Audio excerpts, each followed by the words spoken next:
A young man returns home and discovers on the carpet in the living room his own body. Next to it lies an envelope with the inscription, "Look at me." The initial shock is replaced by curiosity as Alex finds a flash drive in the envelope, which he immediately plugs into his computer and on the screen sees just himself. The second Alex reassures himself he is not high and has not gone insane and advises to listen carefully. Thus, it all started with men in black coming to his house. Rebecca, an employee of a private scientific research institute of advanced technologies which cooperates with the National Security Agency of the USA, has a very tempting offer for Alex. But first, Alex must sign non-disclosure agreement, for which Rebecca offers a check for a substantial amount. Having signed the papers, Alex learns the story of an American unregistered satellite which the USA did not launch. Strangely enough to admit, the satellite is allegedly from the future and contains a coded message inside.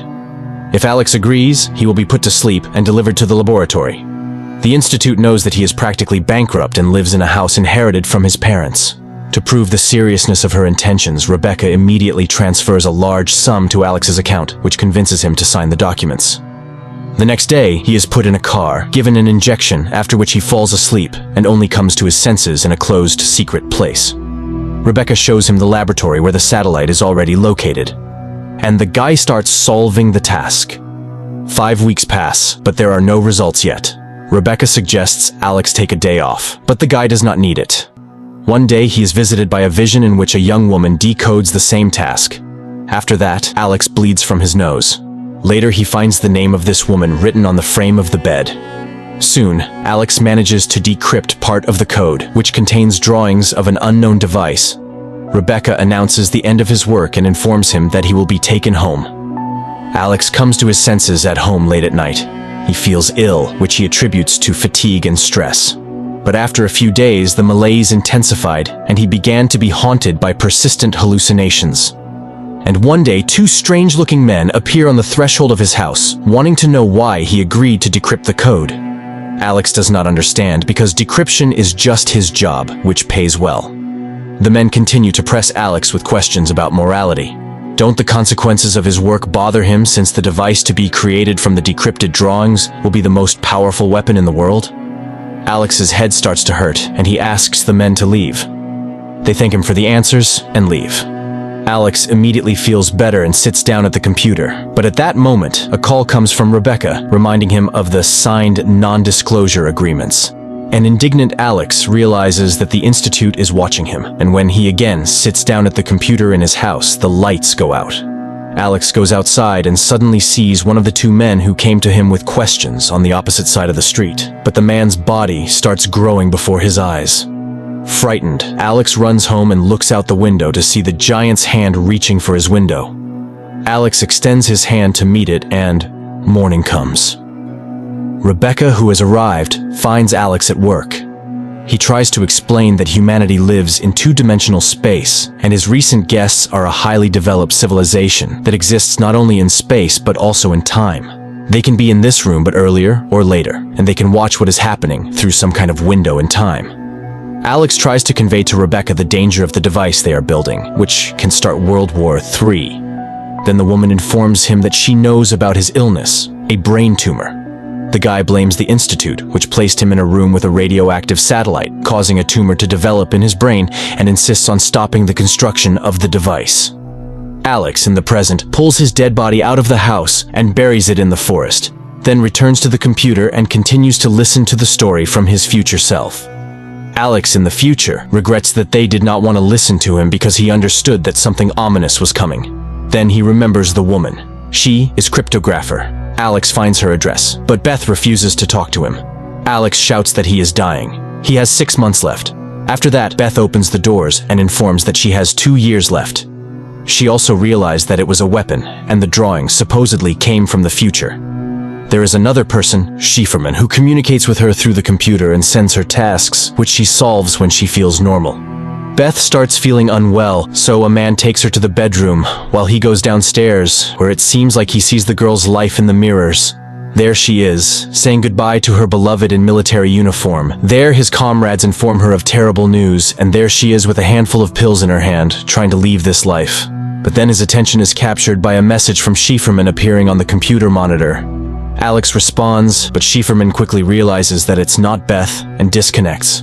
The man then grabs a pack of printed papers with tasks previously given by Schieferman. In the morning, Beth finds him on her sofa with the papers glued together.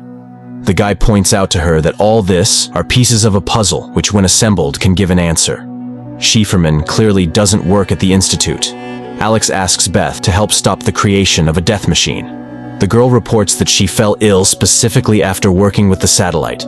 She started having hallucinations and began thinking about a message from the future. What if it's possible to contact the sender? She began to hear the voices of the dead and one day heard her own voice. She also saw aliens, though she doesn't believe in them, and asks Alex to leave. Alex goes home, where people in black are waiting for him. Rebecca orders him not to meet with Beth anymore and urges him to use the remaining time wisely. Angered, the guy sends the guests to hell, and upon entering the house discovers that all his papers with conclusions have disappeared. Meanwhile, Beth sees a bright light at her house, which makes her feel sick. The woman screams in fear and tries to hide.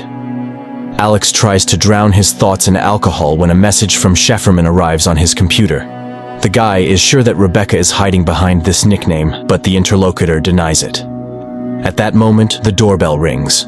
Beth is on the threshold. It turns out that Schieferman directed Beth here and sent her the blueprints of a device capable of destroying the technology from the future. The couple begins developing a virus capable of destroying the machine being created from the blueprints they decrypted through the computer. But the next morning, Rebecca bursts into Alex's house. Representatives of the Institute know about their work and are already on their way there.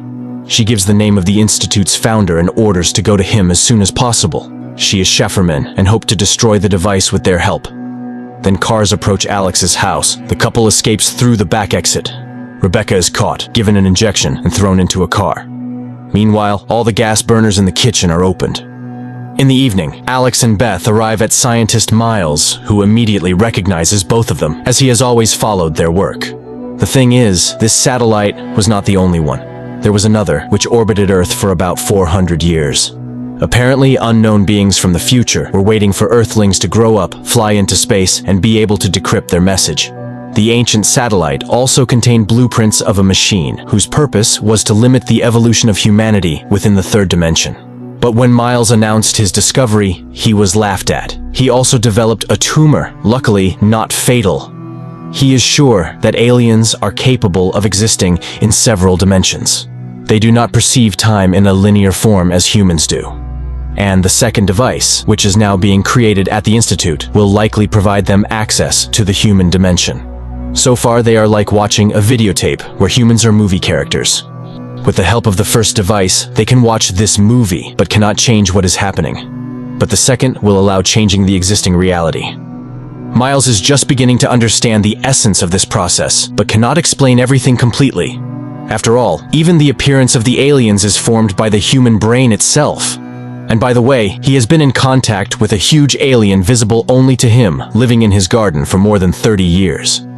Miles constantly looks at it, causing his brain to adapt and begin to see the true appearance of the humanoid. But his guests see no one. Miles is sure that the tumor in their heads is the aliens' help so that people could perceive their reality. Alex suggests simply smashing the device with a hammer, but where is the guarantee that they will not restore it in the Institute? So all data on the server needs to be erased, although no one even knows the location of the Institute. But Miles reminds that he is one of its founders, and he pulls out a map with a detailed plan of the Institute. At that moment, a loud bang is heard at the door. The couple runs away, while Miles tries to calm down the raging alien. Alex and Beth hit the road and soon find the Institute's building, where they open a hatch through which they sneak inside. There they separate to increase the chances of finding the laboratory. Alex witnesses the strange behavior of a guard who constantly returns backward and realizes that time inside the Institute is looped. Beth also falls into this loop. Realizing the futility of her attempts to go further, the girl activates the bomb. But because of the time loop, she is unable to leave the dangerous place. Alex goes into a dark room and tries to carry the bomb further when he is overtaken by an alien and literally disintegrates the man into small particles. A minute later, Alex finds himself tied to a table. Opposite him sits a humanoid. Alex thinks he has died, but the alien denies his belief.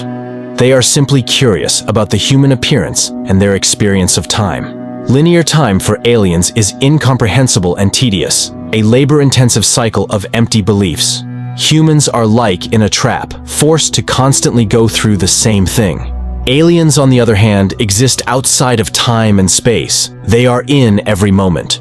Therefore, causal connection and sequence of actions for them is a mystery. What will happen if a human no longer has to wait for something? Alex realizes humans will become similar to the appearance of aliens, but the familiar personality, the ego, dies in the moment. The alien is surprised. Death is natural, but man hides and distances himself from it. Time determines everything for a human. It is both a giver and a thief. A human sees the world as he imagined it, and what will happen when the source of projection disappears. Even with the eternity of self-analysis, man will not understand the difference between reality and illusion. With each newly born, a new reality comes. Therefore, a person always stands before a choice.